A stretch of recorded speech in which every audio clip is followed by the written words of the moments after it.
What is going on, everybody? Welcome back to the channel. Today's video is going to be 6.7 versus 7.3 Powerstroke and which one you should purchase.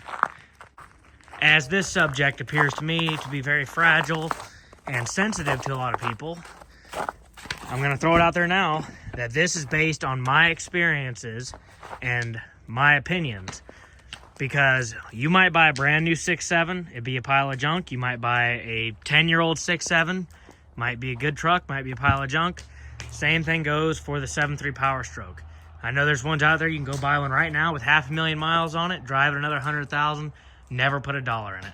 It's all luck of the draw, so just take this video as you will, as you want, rather, and understand it's based on my experience and my opinions, along with some relatives I have that have had both, and I'm going to share those experiences as well.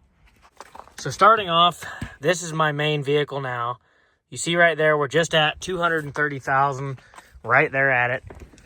This is my 2017 F-250 with a 6.7. It is a Lariat. This is my dad's 7.3 that he's giving to me, that he bought brand new in September of 2000. It's 2001. It has 697,000. Come on now, dog. A lot more than that because that quit working once, and it's had 35s most of its life. This is my first truck, my main vehicle. I've had several before this, but this is the one I got when I was 15 and I drove the most, and that's why it looks the way it looks. I blew the motor in it once. It already had a remanufactured international engine in it, and I don't know why, but now it's on its third engine that I know of. I pulled this engine last winter in weather worse than this. Did it on the gravel right there with a cherry picker on a piece of plywood and a YouTube video. Grabbed an engine out of a 99 parts truck I bought that had been wrecked, and I pulled that engine out and I realized it was a 2001 engine, so it was not original to that truck, and that truck had 470,000. So this one, as it sits, is at 449 on its third engine. This is a 2002 F-350 Lariat, the good old 7.3 Powerstroke. So when you're looking at buying a new truck, there's a lot of different variables. Number one thing being, what are you doing with it? Are you towing a boat once a year? Are you pulling a landscape trailer once a year, dump trailer every now and then? Or are you pulling a heavy gooseneck every single day, or as a part of a construction business and you're using your truck a lot? Another thing that's more important than that, possibly, is the price. That's a huge factor when purchasing a truck, because you're going to find any decent 7.3, depending on where you're at and the market's current state, because I know these trucks are still worth a lot of money, which they shouldn't be, but you can find a good 7.3 for 10 to 15,000. Whereas a 6.7, if you're looking at brand new, let's just compare Lariats just for the sake of it, because that's what I got right here. All these are. A brand new Lariat with a high output and all the goodies, you're looking at anywhere from $88,000 to $92,000 for a brand new truck. This one right here, brand new in 2017. This is a later model 17 built in May of 17. This one right here lists for $66,000 brand new. Now, with that being said, it's a pretty basic Lariat. You know, you got your heated, cooled seats. You do not have navigation. You do not have the moonroof. You do not have automatic running boards. But this is what I prefer anyways. I don't need all that. I definitely don't want that. But you still get everything you want. You know, your lights on the outside, you know, adjustable pedals. You never use that ever in your life. You get the manual steering wheel. You still get all your controls up here. Your heated, cooled, your automatic four-wheel drive, your radio, which, in my opinion, the Sony system sounds a lot better than the B&O. That's my personal experience with it and opinion. You still get power back here, all that goodies, you know, and I'm pretty sure that a brand new one's still very similar to this.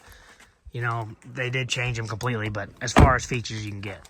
However, in 25, they got rid of this because Ford just why, I don't know.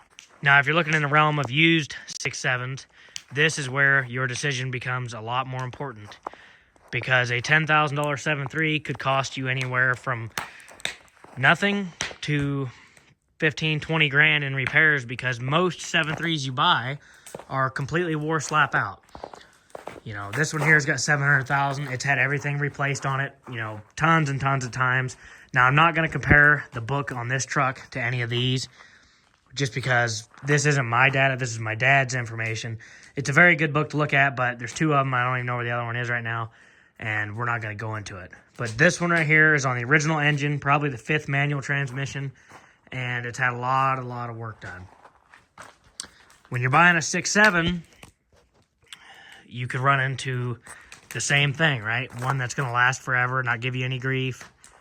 Or you could run into a $12,000 to $15,000 simple fuel system repair. The transmission costs twice as much. The engine costs twice as much to fix. Everything like that costs way more money. Let's say you don't have any repairs. Maintenance is going to be higher on your 6.7. Your fuel filters cost more money. DEF costs a lot more money if you're not deleted. Everything costs more. Your oil, your filters, just you name it, right? Everything's more expensive. You bust a mirror on this, $1,600 from Ford. You bust a mirror on one of those, I don't know what they cost. I don't even know if you can get them from Ford anymore. Headlights, super expensive on the 6.7, more complicated to change. Harder to work on, easy to work on. That'll bring us to one of our future points here. One thing I will do towards the end of this video is I will bring out my book, because I have records of everything I've done to this truck, maintenance, repair-wise, accessories, all that. Same thing for that truck. We'll compare them because I daily drove that truck for about the same amount of time that I've been daily driving this one. So it's going to be pretty accurate, and I'll even divide it up in time-wise to see per month which truck cost more. And we'll separate the cost of the vehicle, because that one there was $6,500, right? This one right here, I bought it at the worst time possible in 2022. Truck market was extreme, and I paid, you don't even want to know. However, if you're looking for one right now, you can get one of these 6.7s like this one here. If I had sold it right now, I'd probably be lucky to get $28,000, but you're probably looking between $20,000 and $25,000 for one with a bunch of miles. And when you're looking at a 7.3 with comparable miles to this, you're going to be paying $10,000, $15,000, right? So the price difference, take that as you want. You get one of these with lower miles, you're still looking at $40,000 at least, just depending on where you're at and who you're getting it from. Now, my advice to anybody that's looking at one of these trucks, if you're going to be using your truck heavy all the time like I am, and you're trying to run a business and you're trying to get point A to point B with no hoopla, my bet's on the 6.7. I say you're going to have a way better chance of not having as much downtime, right? It's newer, it's more reliable, it's like, duh, of course, right? So I would recommend the 6.7. If you're looking for a truck to pull your boat every now and then, and it's not your main vehicle, get a 7.3. Just keep in mind that finding somebody to work on a 7.3 is more rare and more rare as time goes on. Ford dealerships, they look at it, they don't even know what they're looking at, they're so dumb. 6.7, they can work on them. If you're mechanically inclined and you want to work on your own vehicle and you don't like shops, keep in mind that you can probably work on a 7.3 like I did. I changed that engine. But when you look at a 6.7, you're probably not going to want to work on it yourself. Look at comparing the radio or pulling the radio out of this compared to pulling one out of a 7.3, right? Everything on the 6.7 gets way more complex. Look under the hood. Okay, this one's deleted.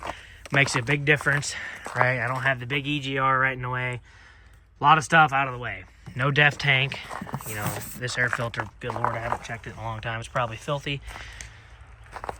Anyways, you're not going to want to work on this yourself. Like right now, I have a wiring issue that I don't even know where to begin. And when I had to replace my exhaust manifolds, that was a great big deal, right? I didn't want to do that myself. A lot of labor involved. Whereas on a 7.3, you can probably work on it. Power and performance, this is a no-brainer, right? There's going to be people in the comments already, I already know this, that are going to say, well, my 7.3 can pull anything, and I don't even feel it.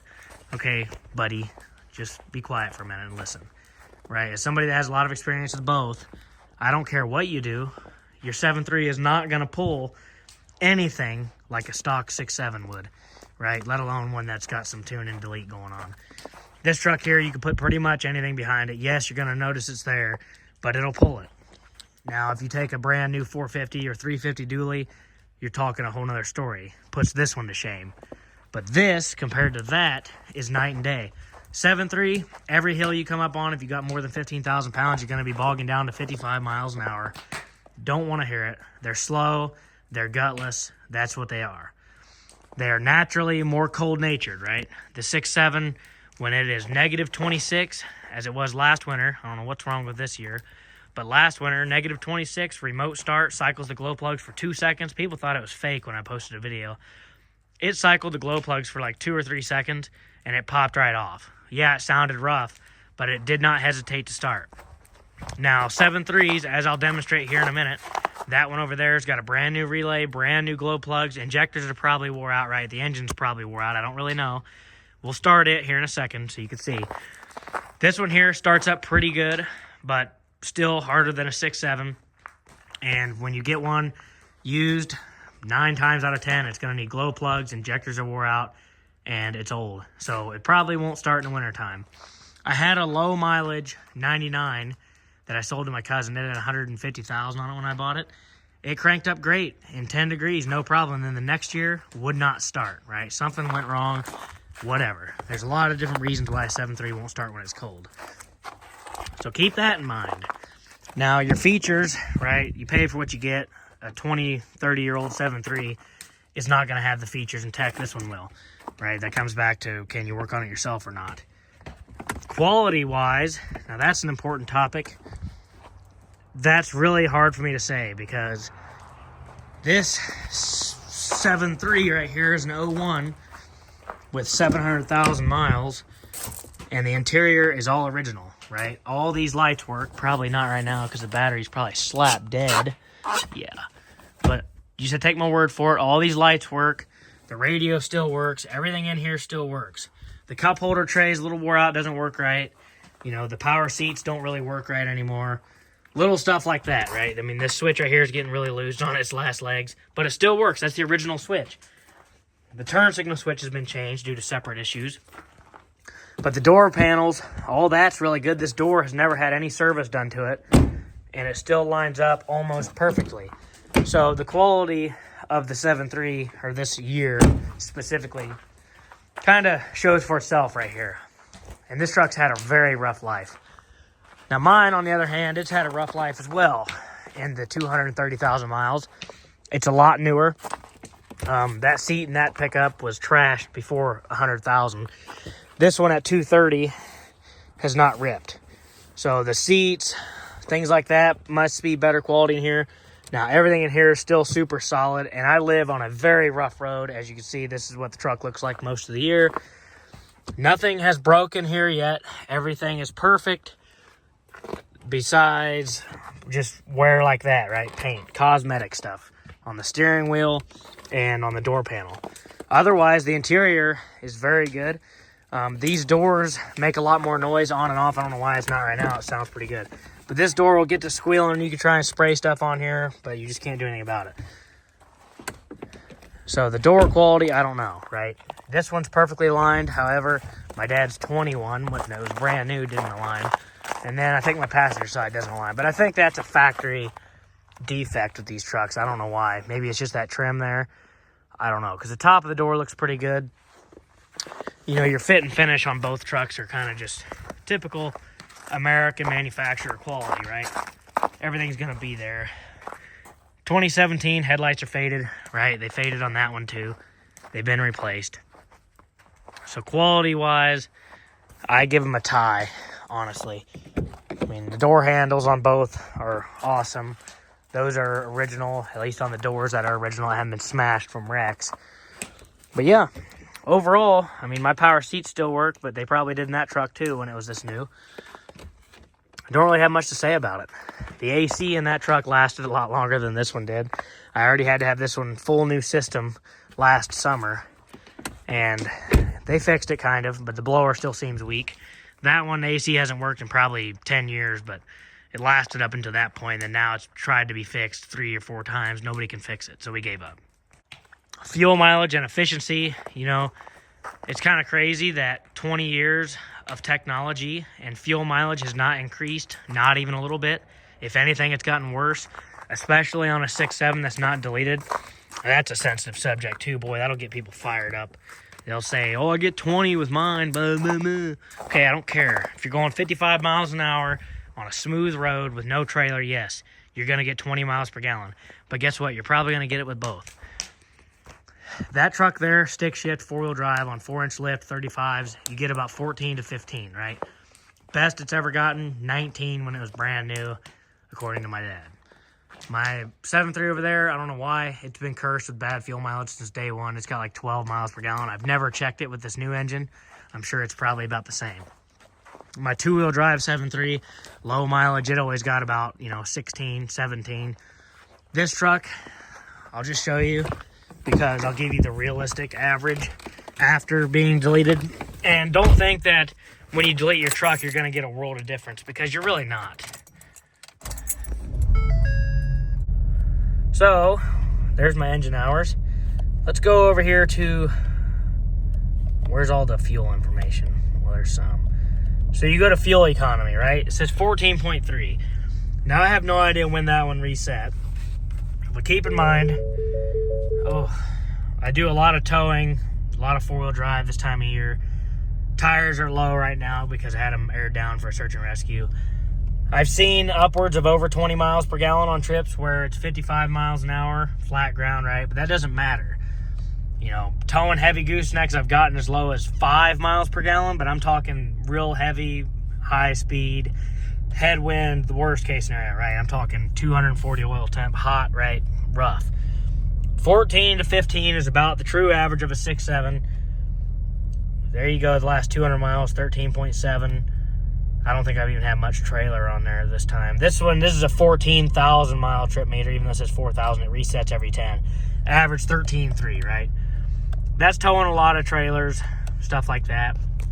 Now, when I deleted this truck, I got probably 1 to minimal 0 improvements on miles per gallon. It's really tough to say. Not enough to make a big deal about it. Even if you figure on a couple miles per gallon difference, the cost of deleting it is not going to be worth it. It'll take you so long to get your money back in fuel that it's really crazy. But the main reason you delete them is because sooner or later you're going to have emission system problems, right? And they can get pricey, so the easiest way to deal with it is to delete them. Now, it's illegal, I think, in pretty much everywhere. And a lot of people are scared to use the word deleted, but I ain't scared. No def, 6.7, don't care. No EGR, no def, no DPF, 5-inch straight pipe. It's the best way to live, right? No government controls on this vehicle. Now, a 7.3 is a good skip around all those problems because this is pre-emissions altogether.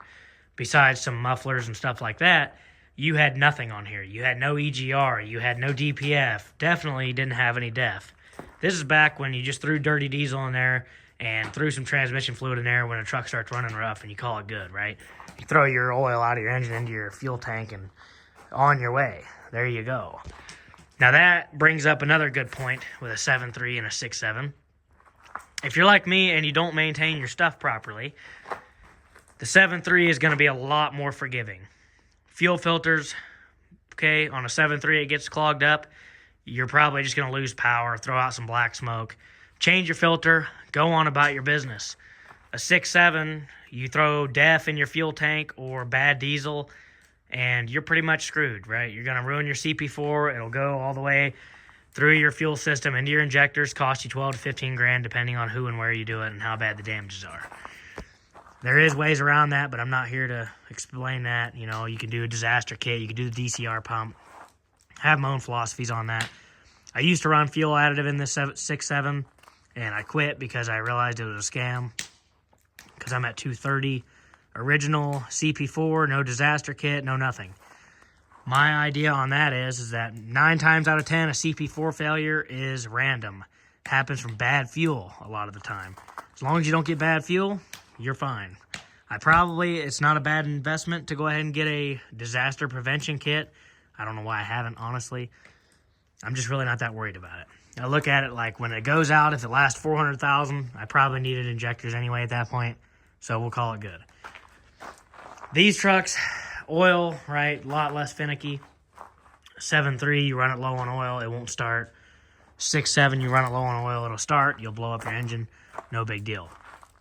This 7.3 has went multiple times with 25,000 miles on oil change and worse. And it never hurt it, right? Here we are, 700,000 on the original engine. That is hurt, but it's still there. This truck, people freak out if you go over 10,000. However, as you'll see in my book, I think I've went about 18,000 on this batch of oil. Now, I do have some oil in the back seat because I'm about to change it.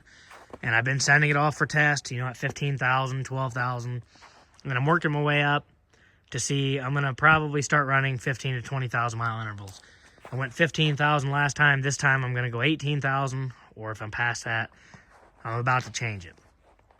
So I don't recommend that. I'm just doing it for my own history, my own records, taking the chance on my own. But so far I've been good. As far as oil leaks go, 7.3s leak oil like crazy. Not all of them, right? My 7.3 doesn't leak, never has. Okay, whatever, right? Most of them leak. This one leaks. It's been resealed tons of times. Not like really deep, but a lot of the oil leaks have been fixed. That one over there is the only truck on the property that doesn't leak any oil, the red one. And that's because I did fully reseal that engine. And it's only got like 10,000 miles since I resealed it. However, that'll probably change. This 6.7's been leaking oil probably since 140,000. And slowly but surely getting worse and worse, right? The upper oil pan was notorious on these. And they leak, right? I mean, this one's not really dripping. It is dripping on the ground, just barely. But you see it's wet under there, right? As are most diesel trucks. So I wouldn't take that as a huge concern. Either one you get is probably going to leak. 6.7, certain years, especially these years, yeah, are probably more likely to leak. Now we'll talk real quick about some issues I've had with that one. Transmission, front axle, alternator, starter. I don't know. We'll have to go in my book and look, but pretty much everything.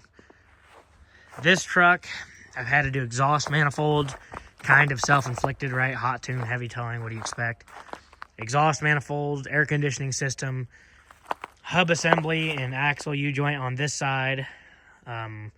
Warren locking hubs because this hub stripped, probably due to issues from the past. I had to do the backup camera. I have that electrical issue right now. I've had to do glow plug number 8.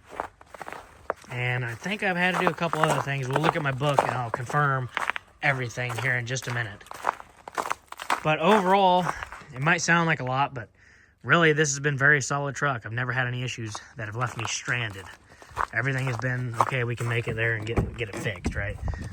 Now, the transmission in this truck at 230,000 miles of hard use and being original is showing signs, but it's been doing that a long time, so we're just going to keep driving it and hope for the best.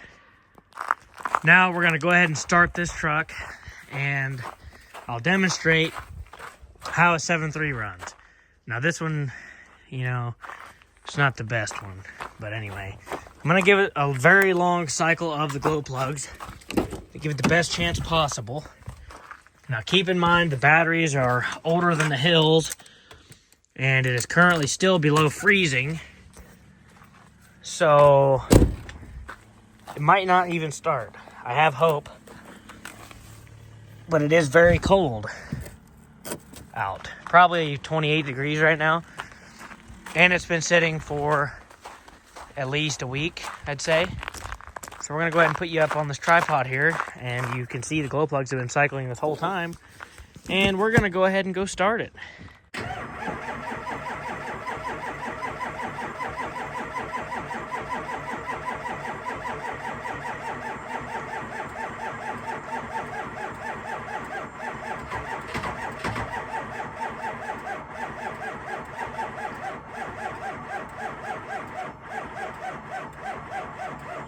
Come on now, dog.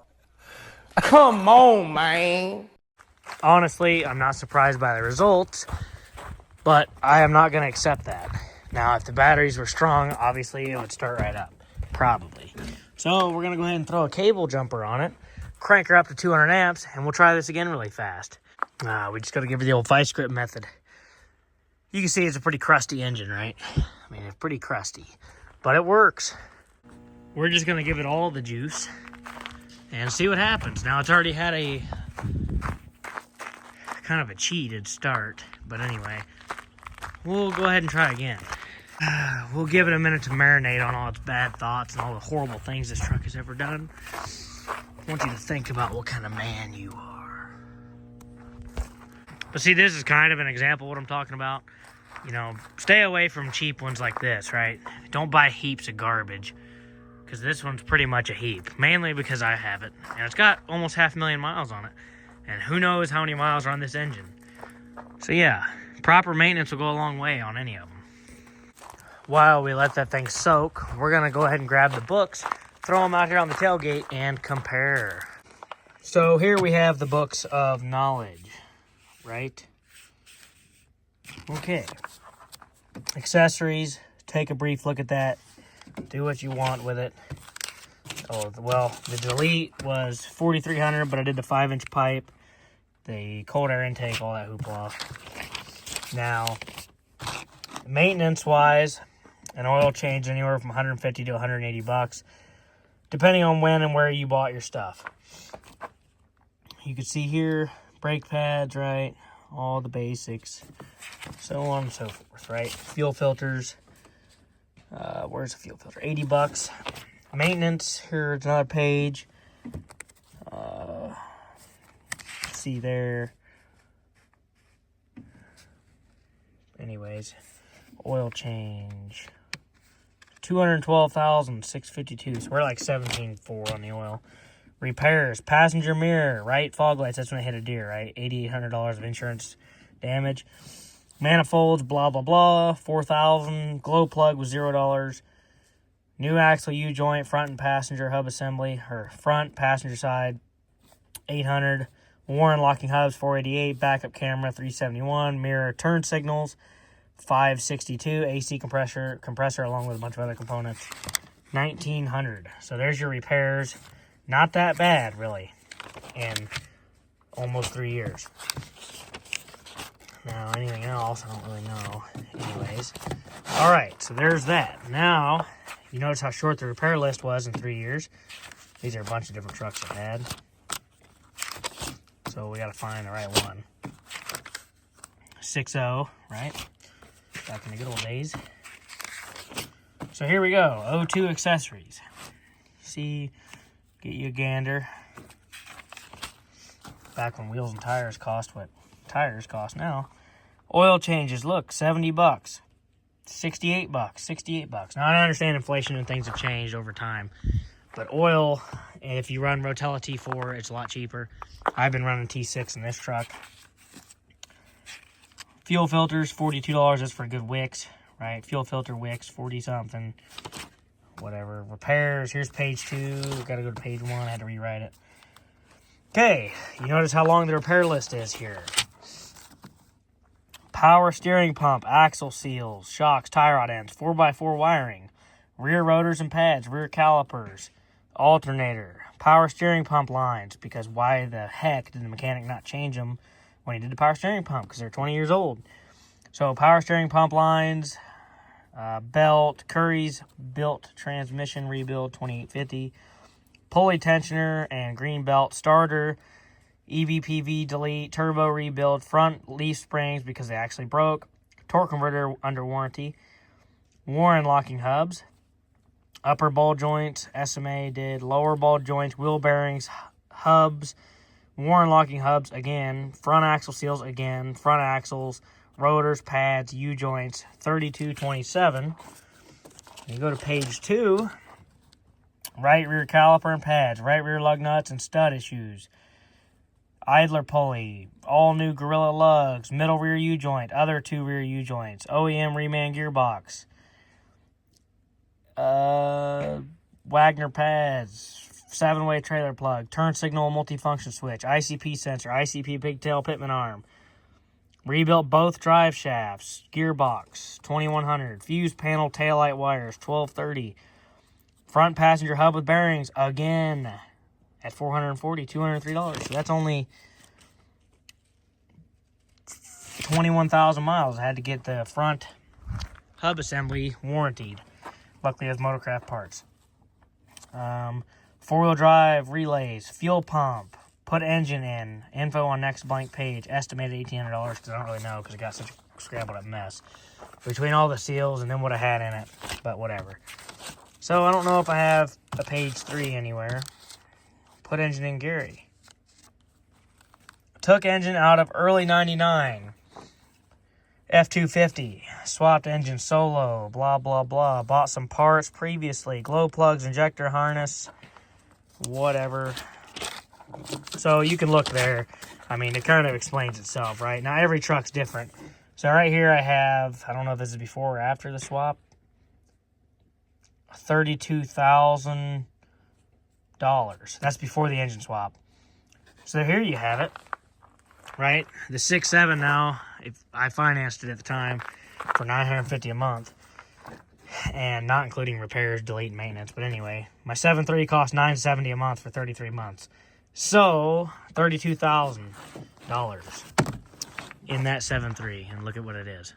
So I hope that kind of helps and explains that for you. Either way you look at it, a diesel pickup is going to cost you a fortune. If you can't afford a 7.3, you probably can't afford a 6.7. If you can afford a 6.7, that's what it's going to cost to own either one. So anyways, we'll see if this pig will start again.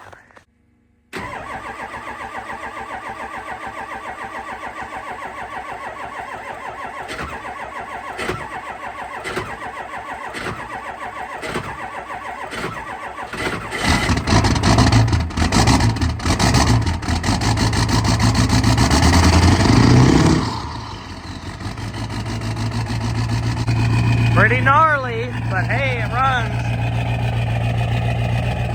And it'll get you down the road. Still love getting inside of this thing and driving it though.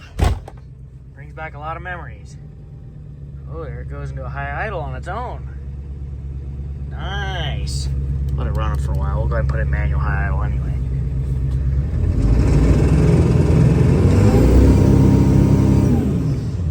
You guys saw what Dave said. He said don't let them idle too long. Hurts your engine. Duh. Anyways, I hope you guys enjoyed this video. I hope it was useful to some of you.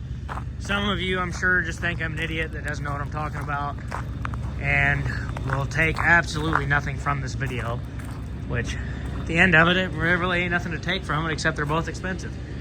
But buy whichever one you like. Anyways, thank you for watching. If you enjoyed the video, please leave a like. You don't get that, dog.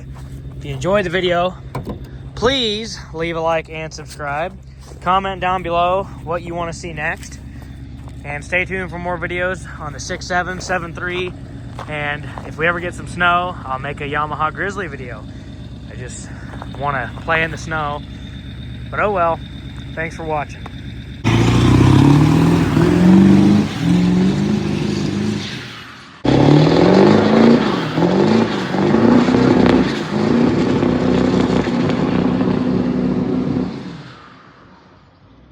Clean your windshield off, but that's about it. And I tell them, worst thing you can do with a diesel, besides not changing the oil properly, is sit here and let it idle.